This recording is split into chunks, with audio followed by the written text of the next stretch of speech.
আজকে আমরা এমন একটা সময় বাংলাদেশে বাস করছি যেটা সত্যি আমাদের জন্য খুব দুঃখজনক। মেয়েরা অনেকেই স্লোগান দিয়েছে আমাকে বিদায় দেওয়ার জন্য। আমার বিদায়ের পরে আজকে বাংলাদেশে কি অবস্থাটা আপনারা দেখেন। আজকে মেয়েদের সম্মান নাই। মাইকিং করে বলা হয় মেয়েরা বাজারে যেতে পারবে না। মেয়েরা কিভাবে কাপড় চোপড় পরবে সেটাও যেন একটা নির্দেশনা দিয়ে দেওয়া হয় এবং মেয়েদেরকে ঘর থেকে যেন বের হতে না পারি। আর অনবরত এখন তো ধর্ষণ যেন একটা মহা উৎসবে পরিণত হয়েছে। যখন আওয়ামী লীগ ক্ষমতা ছিল এরকম ইপটিজিং বা ধর্ষণ যেটা যখন হলো তখন সঙ্গে সঙ্গে আমি আইন করে দিয়েছিলাম, এমনকি যে ধর্ষক তার পরিচয়টাই যেন প্রচার হয় এবং তার ক্যাপিটাল পানিশমেন্ট যাতে হয় সেভাবে আইন করে দিয়েছি। কিন্তু এই 2024 সালের আগস্ট মাসের 5ই আগস্টের পর থেকে আজকে কি অবস্থা বাংলাদেশে। মেয়েদের সব অধিকার একে একে কেড়ে নেওয়ার চেষ্টা পাশ করছে, যেটা সত্যি আমাদের জন্য খুব দুঃখজনক। হাটে ঘাটে মাঠে মেয়েদেরকে অনবরত লাঞ্ছিত করা হচ্ছে। ক্ষমতা এসেছে একজন সুদখোর জঙ্গি নেতা ইউনূস, তার আমলে তো কেউ আন্দোলন করতেই পারছে না। 7 জুলাই থেকে 14 জুলাই পর্যন্ত আমাদের ছেলেমেয়েরা যে আন্দোলন করেছে বা 15 জুলাই পর্যন্ত আন্দোলন করেছে ওই তাদের উপরে টিয়ার গ্যাস মারা, সাউন্ড গ্রেনেড মারা, আমরা তো কিছুই করিনি। অথচ এখন মহিলা শিক্ষক বাচ্চা নিয়ে আছে, তার উপরে গরম পানি মারা হচ্ছে, তাকে গ্রেপ্তার করা হচ্ছে। মেয়েদের কাপড় চোপড় ছেড়ে স্বাধীনতা নষ্ট করা হচ্ছে, ওড়না টেনে নিয়ে যাওয়া হচ্ছে। এই ধরনের অনাচার কিন্তু চলছে। মাদ্রাসার শিক্ষকরা আন্দোলন করেছে, তাদের উপরে হামলা, 2 জন মারা গেছে, সেটা লাশ গুম করে ফেলা হয়েছে। গার্মেন্টসের মহিলা শ্রমিকরা আন্দোলন করতে গেছে, সেখানেও তাদেরকে হত্যা করা হয়েছে এবং তাদের উপরে চড়া হয়েছে। একর সাথে সাথে তাদের উপরে নির্যাতন। ছাত্ররা আন্দোলন করে, সেখানেও নির্যাতন। আজকে আমাকে কেউ স্বৈরাচার বলে, তাহলে আপনারা বিচার করে দেখেন তো স্বৈরাচারটা কে। আমি তো সহনশীলতা দেখিয়েছি, আন্দোলন করেছে, সংগ্রাম করেছে, আমরা সহনশীলতা দেখেছি, আলোচনা করেছি, ছাত্রদের সব দাবি মেনে নিয়েছি। দাবি মানার পরেও তাদের এক দফা, অর্থাৎ আমি আর রেহানা 15 আগস্ট তো আমরা 2 বোন বেঁচে গিয়েছিলাম, কাজে আমাদের হত্যা না করা পর্যন্ত মনে হয় তাদের শান্তি ছিল না। কিন্তু রাখে আল্লাহ মারে কে, এটাই তো আমার জীবনে বাস্তবতা। গ্রেনেড হামলা, গুলি, বোমা, অনেক কিছুই তো বাংলাদেশের বাটিতে ফিরে আসার পর থেকে, সে 81 সালে আসার পর থেকেই তো আমাকে এর মুখোমুখি হতে হয়েছে। যাই না, আল্লাহ রাব্বুল আলামিন বারবার বাঁচিয়ে দিয়েছেন। এটা বাংলাদেশের মানুষের জন্য কিছু ভালো কাজ করার জন্যই তিনি এবারেও আমাদেরকে রক্ষা করলেন। কিন্তু আমি যেখানেই থাকি, যত দূরেই থাকি, আমার মনটা বাংলাদেশেই আছে। আর আমাদের নারী সমাজ আজকে যেভাবে নির্যাতিত নিগৃহীত হচ্ছে, আমি তার নিন্দা জানাই। এবং এই ডক্টর ইউনূস এ তো রাষ্ট্র চালাতে সম্পূর্ণ ব্যর্থ, রাষ্ট্র পরিচালনা ব্যর্থ। তিনি নারীর ক্ষমতায়নের কথা খুবই বলেন, দারিদ্র্য বিমোচনের কথা বলেন, কিন্তু কতটুকু দারিদ্র্য বিমোচন করতে পেরেছে। আজকে বাংলাদেশে যে দারিদ্র্য বিমোচন হয়েছে, সেই 41 ভাগ থেকে 18 ভাগে নামিয়ে আনা, সেটা কে এনেছে? আওয়ামী লীগ সরকার ক্ষমতা আসার পর এই দারিদ্র্য বিমোচন হয়েছে। হত দরিদ্রের সংখ্যা ছিল 25.1 ভাগ, আমরা তা 5.6 ভাগে নামিয়ে নিয়েছিলাম। এবং আমার লক্ষ্য ছিল যে বাংলাদেশের একটি মানুষও ভূমিহীন গৃহহীন থাকবে না।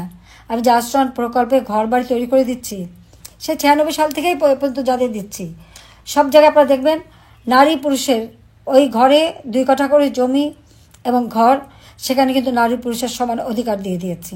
এবং যদি কোনো সময় বৈবাহিক জীবনে কোনো সমস্যা দেখা দেয়, তাহলে ওই বাড়ির মালিক কিন্তু ওই নারীরাই হবে, আমি সেটাও নিশ্চিত করে দিয়েছি।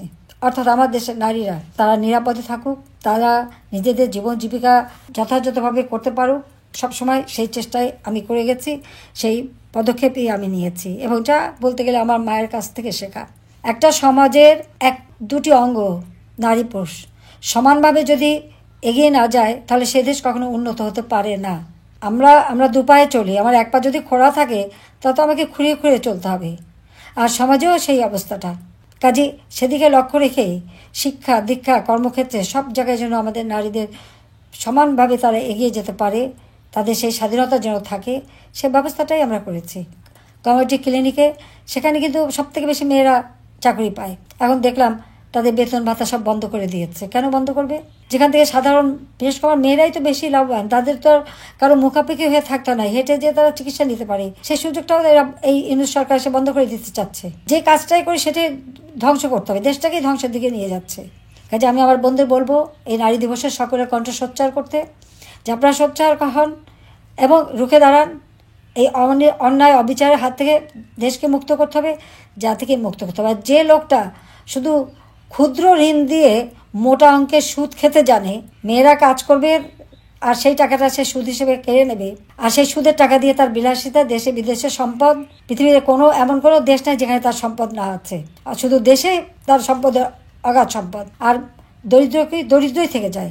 আর এদের কাজটা কি? এরা এরা দারিদ্র্যকে লালন পালন করে, কারণ দারিদ্র্য না থাকলে তাদের ক্ষুদ্র ঋণের ব্যবসা চলবে না, মোটা অঙ্কের সুদ খেতে পারবে না। আর আমার প্রচেষ্টা ছিল আমার দেশের মানুষ এবং মা বোনেরা মুখাপেক্ষি হবে না, নিজেরা কাজ করবে, নিজেরা উপার্জন করবে, নিজের জীবন মান উন্নত করবে, এবং সেভাবে কিন্তু দেশটা উন্নত আমরা করেছিলাম। বাংলাদেশ বিশ্বে একটা উন্নয়নের রোল মডেল হিসেবেই কিন্তু প্রতিষ্ঠিত হয়েছিল। আজকে সমস্ত অর্জনগুলি একে একে ধ্বংস করে দিচ্ছে।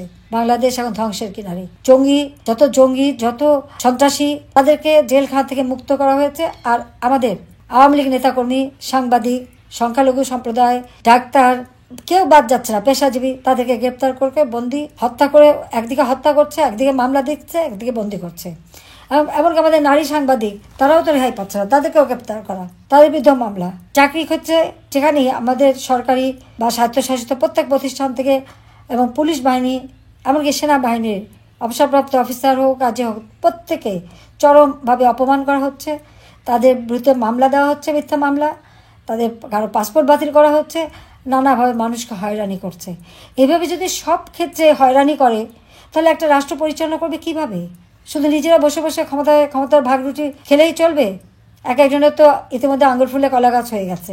কাজে এই অবস্থায় একটা দেশ চলতে পারে না। কাজে আমাদের আজকে বোনেরাও নারী সমাজকেও রুখে দাঁড়াতে হবে এবং সকলকে সাথে এগিয়ে যেতে হবে, যাতে করে এই বাংলাদেশটা, আমরা এই দেশের যে স্বাধীনতা অর্জন করেছি, আমাদের স্বাধীনতা সংগ্রামে নারী পুরুষ নির্বিশেষে সবাই কাঁধে কাঁধ মিলিয়ে কিন্তু রণক্ষেত্র থেকে শুরু করে সব জায়গায় সমানভাবে কাজ করে গেছে। কাজে এই দেশ আমরা লাখো শহীদের রক্তের বিনিময়ে অর্জন করেছি। জাতির পিতা বঙ্গবন্ধু শেখ মুজিব আমাদের স্বাধীনতা দিয়ে গেছেন। কাজে এই স্বাধীনতা এবং বাংলাদেশের অর্থনৈতিক অগ্রযাত্রা বারবার যারা ব্যাহত করছে, সেই সুদখোর জঙ্গি শাসক ইউনূস এর হাত থেকে দেশকে রক্ষা করতে হবে। নারী জাতির সম্ভ্রম রক্ষা করতে হবে, নারী জাতিকে রক্ষা করতে হবে এবং দেশকে এগিয়ে নিয়ে যেতে হবে। সবাই ভালো থাকেন, সুস্থ থাকেন এবং রমজান মোবারকবাদ জানাচ্ছি, আগাম ঈদের শুভেচ্ছা জানাচ্ছি। সবাইকে আমার আন্তরিক ধন্যবাদ। জয় বাংলা, জয় বঙ্গবন্ধু, বাংলাদেশ চিরজীবী হোক।